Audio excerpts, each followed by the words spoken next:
New York. Weisberg says it took more than 2 decades, but he is finally able to sleep through the night. His message to others is never give up.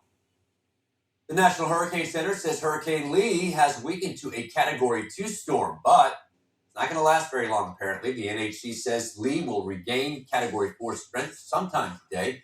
It's still too early to know the hurricane's impact on the northeastern U.S. and Canada, but for now, the East Coast will experience large swells and rip currents throughout the week. And this summer had some record heat as well, and researchers say that it's not just the temperature that needs to cool down. So with those temperatures in the 80s and 90s for most of the summer, tempers are also known to rise. Researchers found that people can become angrier the hotter it is. The study looked at 2,000 student gamers and found that students in the hottest climates became more aggressive when playing those video games. Other studies have shown violent crimes spike when it is hot out. Right now, all is calm because it is not We're hot. not angry. 447 now and 58 degrees. It's only 58 degrees out, so we're not going to be hurting each other. No, I hope But not. Britley Ritz is here to explain kind of what we have the rest of the week and the rest of the day. Yeah, for that matter, it is feeling more and more like fall. And as we get up in the morning, this is typical fall nature here, where we get this patchy, dense fog just simply because our dew points are matching up with our temperatures, which signifies that we're basically saturated near the surface. So this is really just a type of cloud that's sitting nearby. Our visibilities are down to 2.5 miles in Greenville. Urbana, you're down to 3. Same in Springfield, Wilmington, and Middletown. Just slow down and turn on the low beams. Give yourself more time from point A to point B this morning. That's the best advice I can give you. There you go.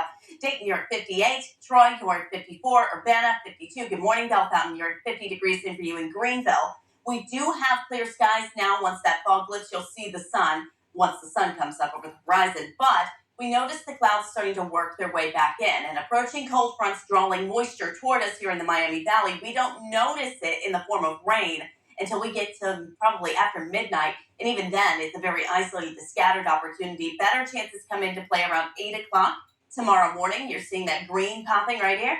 Maybe a rumble of thunder with some of this once we get into the afternoon hours and fire up some energy with a little more sunshine or the opportunity to see it. So there's 5 o'clock Tuesday afternoon, starting to see some darker greens and yellows firing up there. And that'll linger off and on into your Wednesday with this front that's going to move on through. So there it is tonight and into tomorrow morning, our best chance for rain, scattered showers, maybe a few rumbles of thunder behind it. So the next big question, like we were talking about last week, how much rain can we really get out of this? It's not going to be much, probably about 1/10 of an inch to 1/4 of an inch of rain at most, if you do get under one of these showers with thunderstorms within the next 24 hours, 48 hours.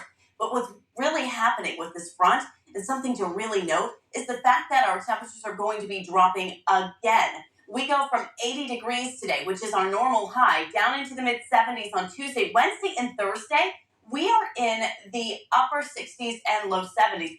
That is true fall nature. So we're going to be back down below average here for the next 10 days' time. We're counting down the days to fall. 11 days. It officially starts on the 23rd, really early in the morning. And we don't typically start to see the colors on the trees change just yet, but we are starting to see some of the tops turning red and orange at this very moment, just simply because we've been so dry. But we'll notice it big time here for peak about the 3rd week of October. So we're inching closer and closer. Here you go. Your next 7 days, we go from 80, 81 today, back on down into the 60s on Wednesday. That's it for a high, and 40s and 50s into the overnight hours and early morning. We really don't make our way back up to 80 degrees until we get into the upcoming weekend. Letitia, Nick? The new iPhone is